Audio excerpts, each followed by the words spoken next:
What up, everybody? Welcome into another episode of Profit Picks. If you are new, we do always start this show by being transparent. And yesterday was a good day for myself. I think for Veno too. Yesterday I went 3-0. Lakers first quarter was easy money. Lakers minus 5.5 got there as well. That was my 5% play. So nice to have that as a winner. And then the $5 Tuesday play was Milwaukee, Indiana over 227.5. That one was fairly easy too. So starting off, or not starting off, but getting a playoff Skee sighting yesterday. Let's see if we can keep it going here today. How you doing, Vino? How was everything for you? Everything's good, buddy. If I count the free play, I guess 3-0 yesterday as well. The free play that I had was Tyrese Halliburton over 20.5 points. He got to 21, so he made it close, but he got there for us. 5%er was the first of the year. Milwaukee over 112.5 team total. They did get there.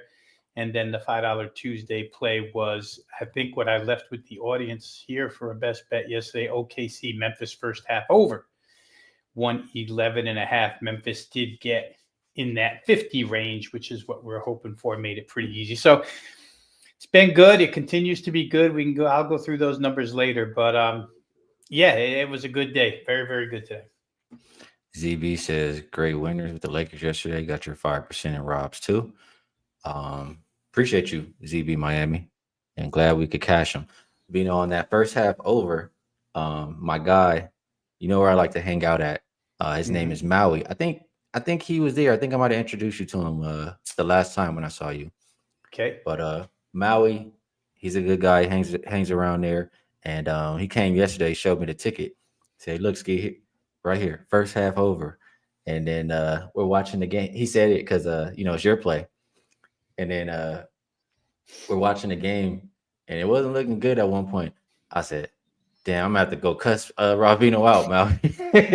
I'm gonna cuss him out for you. Don't worry." And then I went out for like a smoke break. I came back in. He was like, "It got there, Ski." I was like, oh, "Okay, I guess I could leave Ravino alone." OKC did their part. I don't think either one of us. We talked that one through pretty good yesterday. We both thought OKC was going to get more than 60. Question was, would the other side do better than the 36 the night before? And they got destroyed again, though, Skee. I don't think Memphis is long for the world in that matchup. One thing though, that team total for the Thunder did not get there. That slowed down. Yeah, that 70 in the first half, they just got bored. They're like, shit, we won this game already. We won it 2 times already. They got bored. So something to think about with those Thunder games. All right, let's get to today. 3 games, go in rotation order. First up, Magic and Celtics opened up Celtics minus 12, down to 10.5. Total open 201.5, down to 196.5. Tatum is listed as doubtful. Let me just make sure that's still correct. Still doubtful. We all saw in that last game what dunk attempt when he got fouled. He came down on his wrist, stayed on the ground for a little bit, got up, shot his 2 free throws, bricked them both. He did stay in the game. He hit 1-3 after, but that was probably just adrenaline. I don't know. Like, I feel a couple different ways about this. One, my initial thought was, even before the Tatum news came out, was, Orlando played them pretty tough. They were winning at the half of the game. Boston turned it on, and maybe said it was levels in the second half. But now you have a banged up Jason Tatum, a banged up Jaylen Brown. Boston's starting to look slightly vulnerable. That makes me. They're still a great team, right? They could still cover, but it makes me want to lean a little bit more towards the Magic side. And I agree with the total because we know how good both teams are defensively.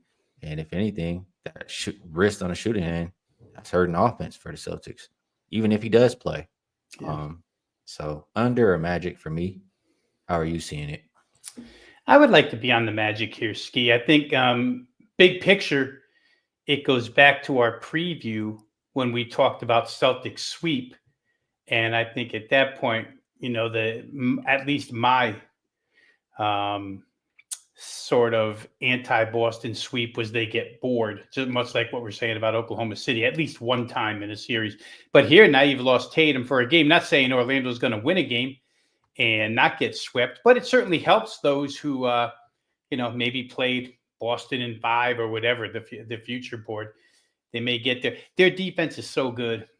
And we've said this for 3 years, maybe more. They don't shoot. They just cannot shoot. They can't find anybody to shoot the basketball from the perimeter. The front line is so good. They're good on the inside. Both of those guys score. They can be dominant. Bankeron Wagner.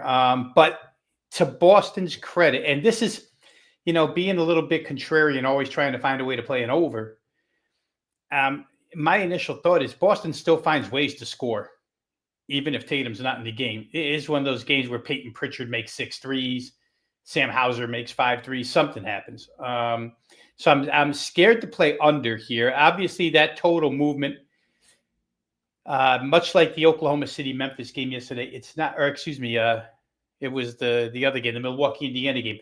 Much like that game, it's injury-based, right? The total movement is injury-based. 5 points down because Tatum's not playing. Side goes down because Tatum's not playing. Yesterday it was because Damian Lillard was back in the lineup. Total went up.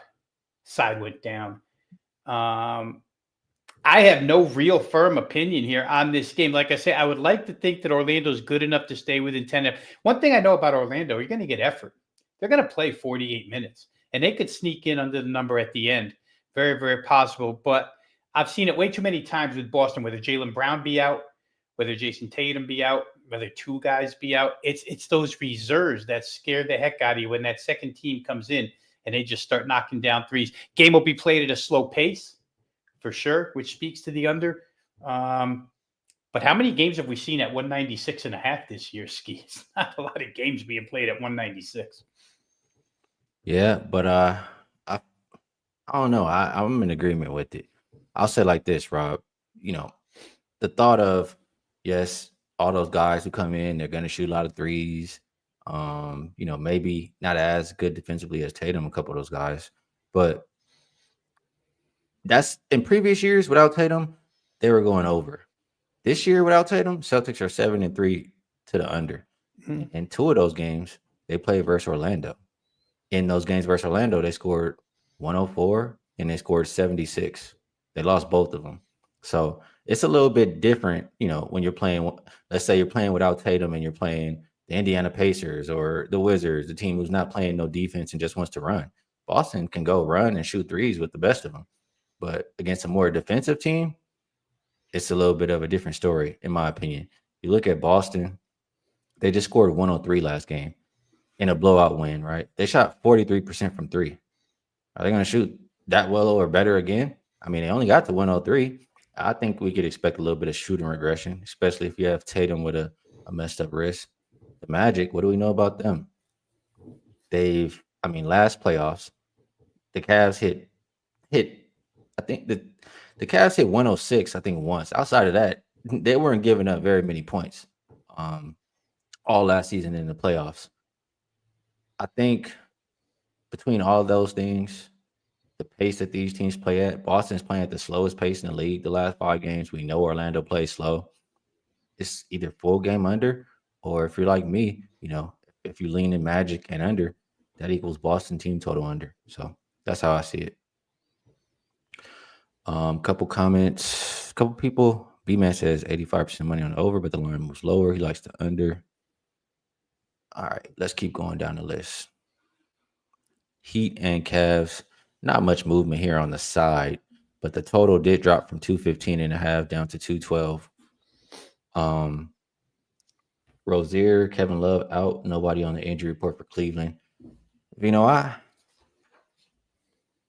want to say that, I trust Spoelstra. I think, I want to try to get there with the Heat, but it's tough. It's very tough, especially after seeing that first game. So I'm curious to hear your thoughts. How are you attacking Heat versus Cavs? Well, I had a big play, best bet on Cavs minus the 12 first game. And it was not until it was a lot like the Knicks Pistons, right? It was the 4th quarter when the home team, the home favorite, decided to really push. Cleveland, maybe some of it could be explained off by 7-day layoff. Didn't really get it rolling right away. But Miami had traveled for 2 play-in games before having to go again to Cleveland. So they weren't necessarily, maybe they just ran out of gas in that game 1. The trouble I had with Miami in game 1, I think exists again. They beat Chicago and Atlanta. And in those Chicago and Atlanta games, Miami still had scoring droughts against bad defensive teams. And they had another one in the fourth quarter here. They're so vulnerable to going 4.5, 5 minutes with 2, 3 points. And against Cleveland, that's scary. It's the best 3-point shooting. In fact, 3-point shooting team, or one of the best 3-point shooting teams. But I think in the write-up that I had for the prior game, they're top 3 in 8 different offensive categories. You can't screw around with Cleveland, especially on their home floor, because they're going to score. Will they get lazy? Will they get bored? Do they think they've got this team's number now that they've figured out, hey, we only have to play 8 minutes to beat this team by 21 points? I'm not sure. I don't think Cleveland's in that boat this year where they're going to get lazy. So with Tyler Hero still having those turnover problems, with Miami's front line having to face the Cleveland front line, which is way better than the Chicago or Atlanta, I find it hard to take the dog. I think if I take the dog, I'm just hanging on for dear life at the end and maybe losing by 10 or 11 and skirting under the number. I don't want to do that. The total was a little bit surprising to me, Skee, dropping the way it did to 212, because Cleveland's going to score. Miami's not that great of a defensive team. They have that reputation, but they're not that great of a defensive team. And I think you and I both noted, in fact, I know we did, because you asked me one day, why not Miami team total? Rob, look at what they've scored the last 16 games. And with them scoring 212.5, could 212 you can get out there? Could be a little bit low. All the unders that we're seeing in these playoffs so far kind of scare me off. We've seen nothing but I think this was the only over. Well, we had an over last night out of Milwaukee, Indiana. So you've got 2 overs in 11 games, I think. 11 games. It's not trending toward over, but I still think if I had to play this one, proverbial gun to my head, it would be over 212. I think it'll make it.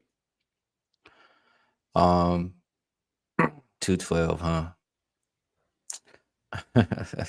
Appreciate you, Jeff, reminding everybody to hit the like button. Casey says Miami's been in good spots for 2 months now.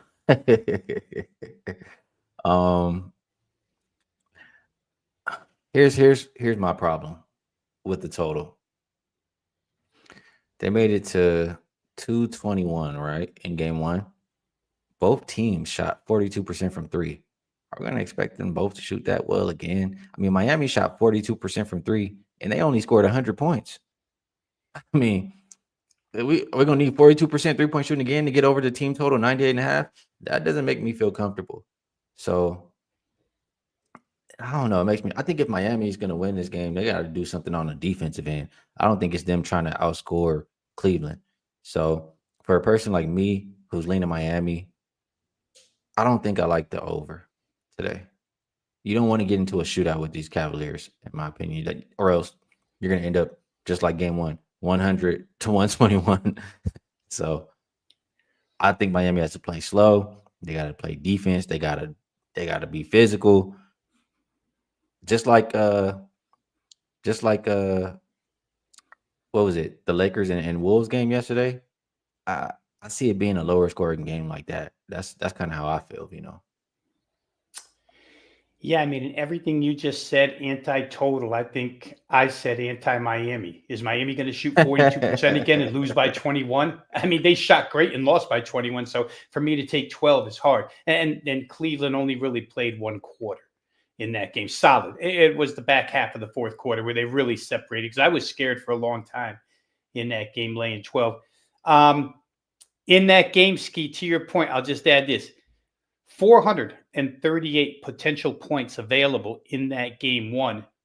These 2 teams combined to score 50.5%. So they scored at least half of everything that was available in that game. You're going to ask me which team I trust to score. It's not Miami. Wow. They just go dry too often. And we talked a lot about Davion Mitchell in those prior 2 series, right? Guarding. Yeah. but it's hard to guard both of those guys, right? You're not going to guard Spider and guard Darius Garland and guard the bench guys. Ty Jerome was the real hero in game one, sinking threes all over the place. So um, it's hard. I'd like to run it back and say Cleveland's going to get theirs no matter what, and Miami's going to have to match. But I understand theoretically how you're looking at it, where Miami has to do something a little different if they're going to come closer. Right. All right. That's the second game. We'll move it over to the last game on the slate for the night. That's Warriors and Rockets. And opened up Rockets -1. They're now a 3.5 point favorite. Total came down from 206.5 to 204.5. And injury wise, Tate, Landale look like they're both out. Everybody else looks like they're good to go. Um, Warriors. I feel like honestly, I feel like the Rockets were maybe getting a little bit of help in that last game, and they still weren't able to win. But the Rockets also just couldn't hit shit. Like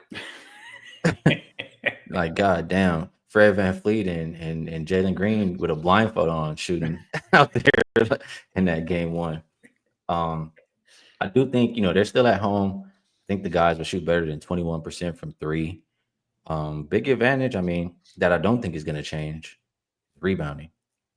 Um, Offensive rebounding specifically, 22-6 was the margin. It's just when you're getting those offensive rebounds and passing them back out, nobody's hitting any shots. I think that will change here today, or they'll just put it back in themselves. Like it's desperation time. I do trust the Rockets defense, and I think after that first game, everybody will be ready for a second one. Kind of like how we saw Detroit. Um, I think the Rockets are the right side in this game. Do you agree? Or are you on the other side?